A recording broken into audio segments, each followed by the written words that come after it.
juriste, praticien du droit universitaire, non juriste, après tout personne n'est parfait. Donc, quelle belle fresque sociale vous faites là devant moi. On croirait presque que les Français ne sont pas divisés, que tout va bien en France, pas de chômage. Et si aujourd'hui, en Amphi-Inca, c'était le commencement, une révolte, que dis-je, une révolution de l'amour, du bonheur à la française? Non, je vous rassure, ça n'arrivera pas, nous sommes juristes et nous sommes français, on aime beaucoup trop faire la gueule. Donc, tout d'abord, j'aimerais remercier le BDE pour cette initiative et puis pour avoir organisé ce concours. Je pense qu'on peut les applaudir.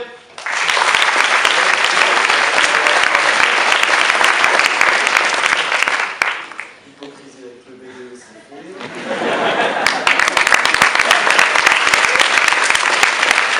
Également, bravo à vous, public, pour être venus aussi nombreux. Applaudissements pour vous-même.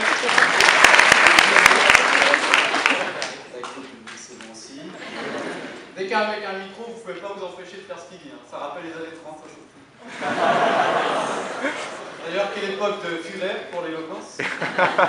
Et bien évidemment, bravo au jury. Je pense qu'on peut les applaudir bien fort.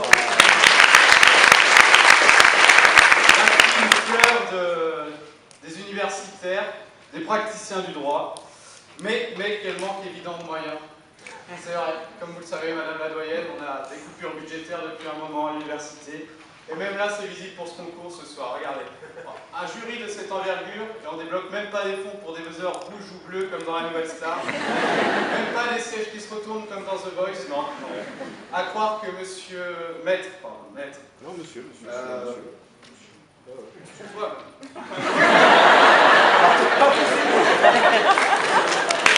À croire que Maître Ojla Tafani a une voix moins douce que celle de Morane, non, j'ose pas y croire. Ou que monsieur, rappelez-moi ton prénom, qui a un organe vocal, bien sûr, que Mika, moins important. Bien, tout d'abord, vous êtes avant tout ici, ce qui vous intéresse c'est le sujet, vous, juristes, praticiens, êtes avant tout là par soif de savoir, une soif insatiable, un puits sans fond. Et donc je vais en venir directement au sujet, puisque c'est ce qui vous intéresse. Vous n'êtes évidemment pas là pour le côté théâtral ou parce que vous me connaissez.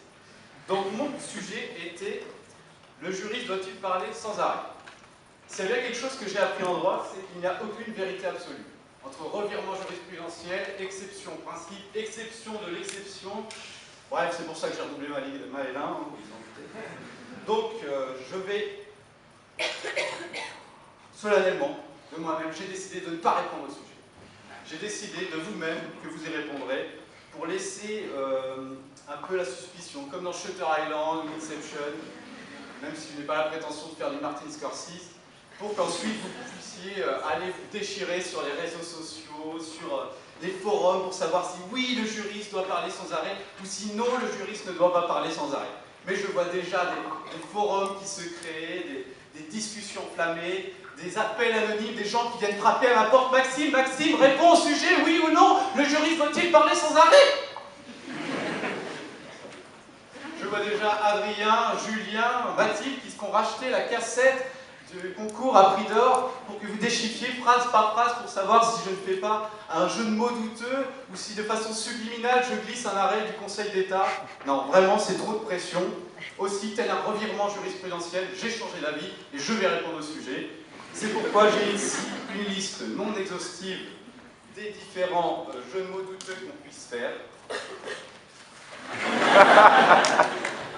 Donc alors, de quel arrêt parle-t-on? L'arrêt, le verbe arrêter, l'arrêt des cheveux, la rétine, la rhétorique, l'arrêt de Charles, l'arrêt bus, l'arrêt maladie, la réunion des Caliguadas, l'arrêt cré,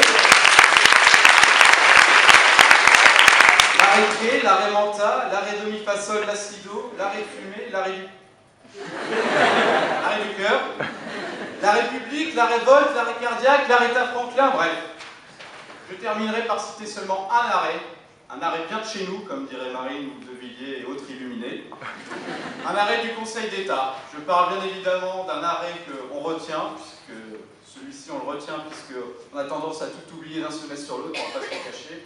Je parle bien entendu de l'arrêt du Conseil d'État du 27 octobre 1995, arrêt commune de Morsan-sur-Orge, dit arrêt du lancer de nain. Voilà, j'espère que ça vous en enlève enlève une épine du pied, en tout cas ça m'en enlève une à moi. Mais bon, s'il faut vraiment répondre au sujet, le juriste doit-il parler sans arrêt? La réponse est bien évidemment non. Le juriste doit savoir s'arrêter et ce moment est venu pour moi. Merci.